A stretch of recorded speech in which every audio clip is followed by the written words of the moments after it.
Hello friends, आज का हमारा टॉपिक शासन के प्रकार है, जिसमें एकात्मक, संघात्मक, संसदात्मक और अध्यक्षात्मक। तुलनात्मक राजनीति में आज हम ये चारों शासन के प्रकारों के एमसीक्यू क्वेश्चन लेंगे। तो चलिए स्टार्ट करते हैं। वीडियो में बने रहिए, लाइक शेयर सब्सक्राइब जरूर कीजिए। चलिए स्टार्ट करते हैं आज का हमारा टॉपिक। संघात्मक शासन व्यवस्था का सबसे अच्छा उदाहरण अमेरिका है। एकात्मक शासन व्यवस्था का सबसे अच्छा उदाहरण ब्रिटेन है। अमेरिका में संघीय सरकार की स्थापना कब की गई? 1789 में अमेरिका में संघीय सरकार की स्थापना की गई। अमेरिका एक परिसंघ है। नेक्स्ट, वास्तविक संघ का उदाहरण 1707 में इंग्लैंड तथा स्कॉटलैंड का संयुक्त होना, यह वास्तविक संघ का उदाहरण है कि अमेरिका 1707 में इंग्लैंड तथा स्कॉटलैंड का संयुक्त होना। इंग्लैंड में किसके काल में व्यक्तिगत संघ का रूप रहा? इंग्लैंड में किसके काल में व्यक्तिगत संघ का रूप रहा? तो यह व्यक्तिगत संघ का स्वरूप जॉर्ज तृतीय के टाइम में इंग्लैंड में व्यक्तिगत संघ का स्वरूप देखने को मिला था। किसके देश में संघात्मक व्यवस्था है? भारत देश में। किस देश में संघात्मक व्यवस्था है? तो भारत देश में संघात्मक व्यवस्था है। कनाडा का एक संघात्मक राज्य के रूप में कब उदय हुआ? 1867 में कनाडा एक राज्य संघ के रूप में उदय हुआ।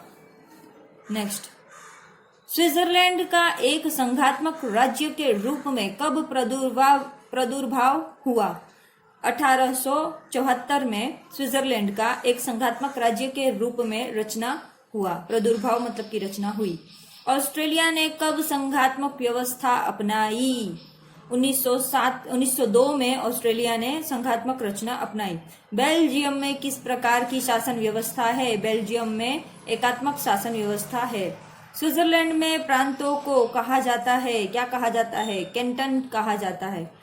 नेक्स्ट, एकात्मक एवं संघात्मक वर्गीकरण निम्न में से किस आधार पर किया जाता है? एकात्मक एवं संघात्मक वर्गीकरण यह किया जाता है सरकार के रूप के आधार पर किया जाता है एकात्मक एवं संघात्मक वर्गीकरण। नेक्स्ट, परिसंघ के सदस्यों में अगर आपस में युद्ध होता है तो उसे क्या कहा जाता है? अंतर्राष्ट्रीय युद्ध कहा जाता है। किस पद्धति में संघ निर्माण की इच्छा ऊपर से नीचे की तरफ चलती है? केंद्रोपरांग पद्धति में संघ निर्माण की इच्छा ऊपर से नीचे तक चलती है। किस प्रकार के शासन में जनता दो प्रकार के कानूनों का पालन करती है? संघात्मक में सरकार के शासन में जनता दो प्रकार के कानून का पालन करती है। केंद्रोन्मुख पद्धति का सर्वोत्तम उदाहरण अमेरिका है। संघीय शासन में किस प्रकार का संविधान होना चाहिए? लिखित संविधान होना चाहिए। एक संघ में इकाइयों की स्थिति इनकी अपनी स्वतंत्रता स्थिति होती है। इसका आंसर है इनकी अपनी स्वतंत्रता स्थिति होती है। एक संघ में इकाइयों की स्थिति इनकी अपनी स्वतंत्रता की स्थिति होती है। संघ निर्माण की कितनी विधियां हैं? संघ निर्माण की 2 विधियां हैं। किस देश में एकात्मक शासन व्यवस्था नहीं है? श्रीलंका में एकात्मक शासन व्यवस्था नहीं है। एकात्मक राज्य वह है जिसमें सब शक्तियां व अधिकार एक केंद्र के पास होते हैं, जिसकी इच्छा व जिसके प्रतिनिधि वैधानिक रूप से संपूर्ण क्षेत्र में सर्वशक्तिमान होते हैं। यह किसका कथन है? फाइनर का कथन है। कौन सा एकात्मक सरकार का अवगुण है? इनमें से निर्णय लेने में बहुत देरी होती है। यह एकात्मक सरकार का अवगुण है। संघीय शासन के आवश्यक तत्व कौन है? उपरोक्त सभी है। संविधान की सर्वोच्चता, न्यायपालिका की श्रेष्ठता, केंद्र तथा इकाइयों में शक्तियों का बंटवारा। संघ शासन में इकाइयां अपनी शक्तियां से प्राप्त करती हैं। क्या प्राप्त करती है? सरकार अपनी शक्तियां संविधान से प्राप्त करती है। एक संघ निर्माण की आवश्यक शर्त क्या होती है? उपरोक्त सभी शर्तें एक संघ निर्माण की आवश्यक शर्तें होती है, जिसमें आएगा इकाइयों में अधिक असमानता का न होना, भौगोलिक एकता, कुछ विषय उद्देश्यों से संघ बनाने की इच्छा। नेक्स्ट, संघात्मक सरकार के अवगुण क्या है? उपरोक्त सभी है। इसमें शासन की एकरूपता का अभाव होता है, यह एक महंगी सरकार है, यह एक निर्बल सरकार है। नेक्स्ट, यदि आज संसार अंतर्राष्ट्रीय अराजकता से जिसमें हम अब तक परिचित है निकलकर विश्व राज्य के रूप में संगठित होता है, तो यह निश्चित है कि ऐसा संघीय आधार पर हो सकेगा। किसका कथन है? C.F. स्ट्रॉन्ग का कथन है कि यदि आज संसार में अंतर्राष्ट्रीय अराजकता से जिसमें हम अब तक परिचित है, अंतर्राष्ट्रीय अराजकता से जिससे हम अब तक परिचित है, उससे निकलकर विश्व राज्य के रूप में संगठित होते हैं, तो यह निश्चित है कि ऐसा संघीय आधार पर ही होगा, यह निश्चित है। C.F. स्ट्रॉन्ग का ऐसा मानना था। एक संघ निर्माण और उसकी सफलता की क्या शर्तें हैं? एक संघ निर्माण और उसकी सफलता की उपरोक्त तीनों शर्तें हैं। भौगोलिक एकता, संघ की इकाइयों में समानता, एकता की इच्छा। नेक्स्ट, निम्न में से कौन से कारण है जो संघ में केंद्रीकरण की प्रवृत्ति को बढ़ाते हैं? उपरोक्त सभी, जिसमें आएगा केंद्र द्वारा वित्तीय अनुदान, संघ राज्य सहकारिता, अंतर्राष्ट्रीय स्थिति के दबाव। ये तीनों आएगा। निम्न में से क्या संघ में केंद्रीकरण की प्रवृत्तियों को बढ़ावा देने वाली प्रवृत्तियां हैं? किस देश में सर्वोच्च न्यायालय को पूर्ण स्वतंत्रता नहीं है? पूर्व सोवियत संघ में न्यायालय को पूर्ण स्वतंत्रता नहीं है। संघ निर्माण की किस पद्धति में संघ निर्माण की इच्छा नीचे से ऊपर की ओर चलती है? केंद्रोमुखी पद्धति में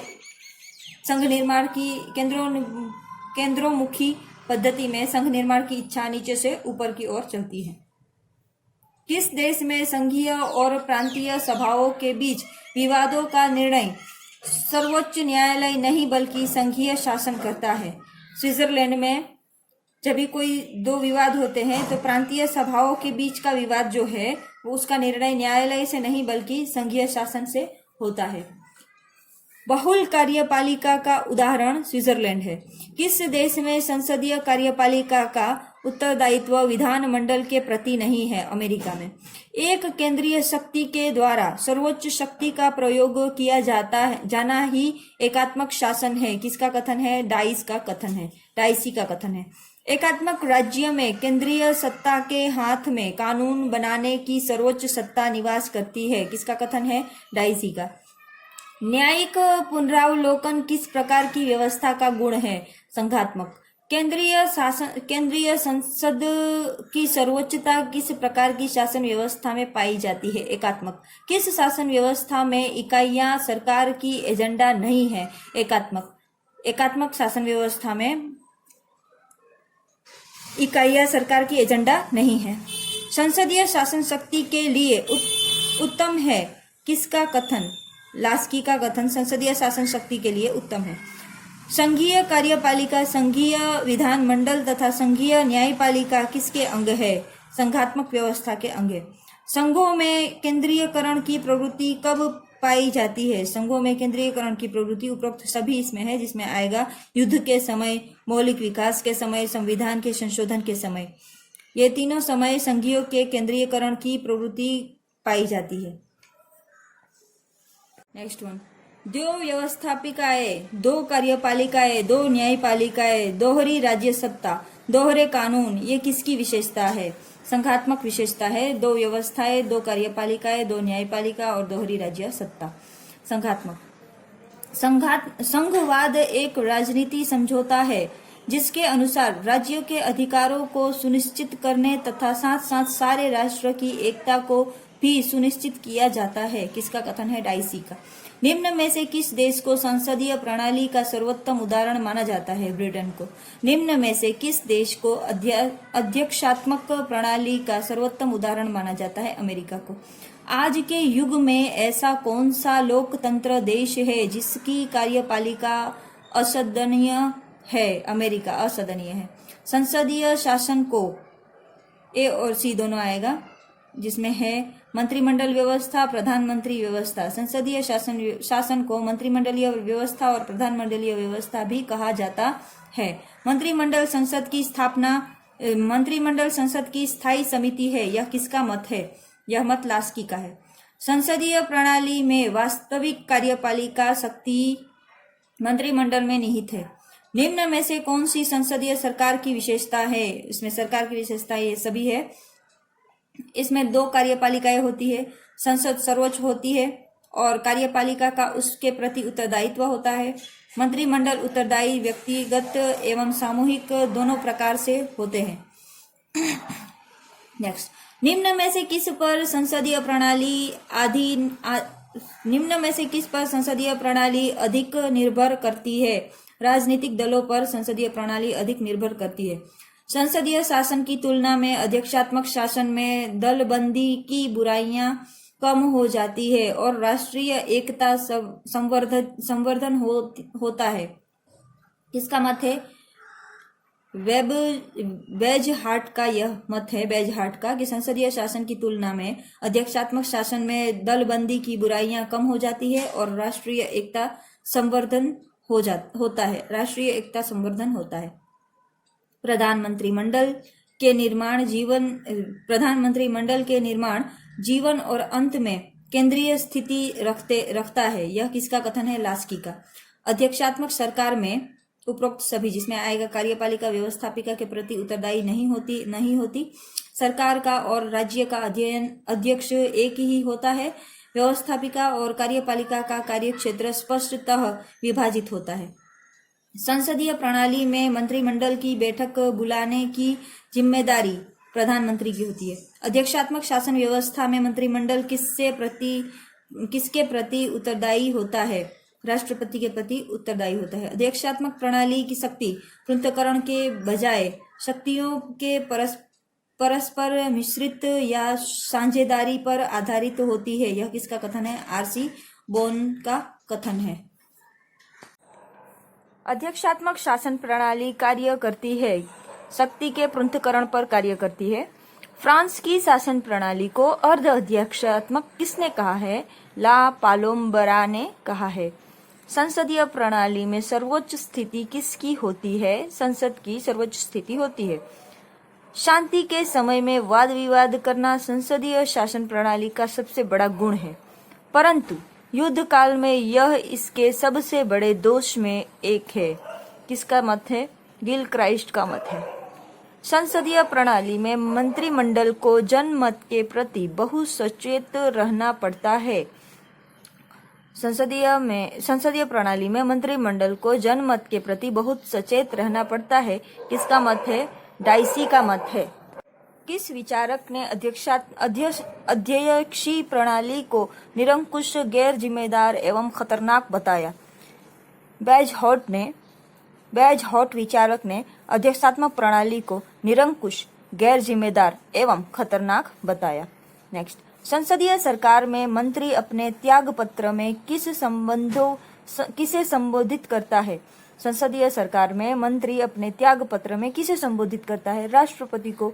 संसदीय शासन प्रणाली में मंत्री जब भी अपना त्याग पत्र देता है तो राष्ट्रपति को संबोधित करके और अपना त्याग पत्र देता है। राष्ट्रपति अपना त्याग पत्र उपराष्ट्रपति को संबोधित करके सौंपता है।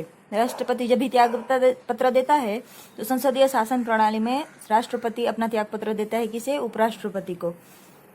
प्रधानमंत्री अपना त्याग पत्र राष्ट्रपति को सौंपता है। एनालिसिस ऑफ पॉलिटिकल सिस्टम किसकी रचना है? Analysis of political system Garner की रचना है।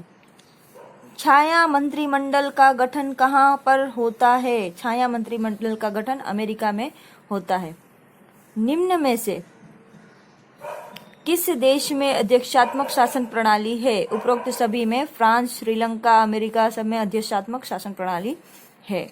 अध्यक्षात्मक शासन प्रणालियों के गुण क्या है? उपरोक्त सभी है, जिसमें आएगा अध्यक्षात्मक शासन स्थायी होती है, राष्ट्रीय संकट के समय तुरंत कार्यवाही होती है, अध्यक्षीय कार्यपालिका संसदीय कार्यपालिका के अधीन कुशल होती है। यह तीनों आएगा अध्यक्षात्मक शासन प्रणाली के गुणों में। अमेरिका के राष्ट्रपति का कार्यकाल कितने वर्ष का होता है? 4 वर्ष का ही होता है। भारत में 5 साल का होता है, अमेरिका में राष्ट्रपति का कार्यकाल 4 साल का होता है। अध्यक्षात्मक शासन प्रणाली में राष्ट्रपति कैसे पदमुक्त होते हैं? महाभियोग द्वारा। महाभियोग की एक प्रक्रिया होती है कि जिसके द्वारा अध्यक्षात्मक शासन प्रणाली में राष्ट्रपति को अपने पद से हटाया जा सकता है।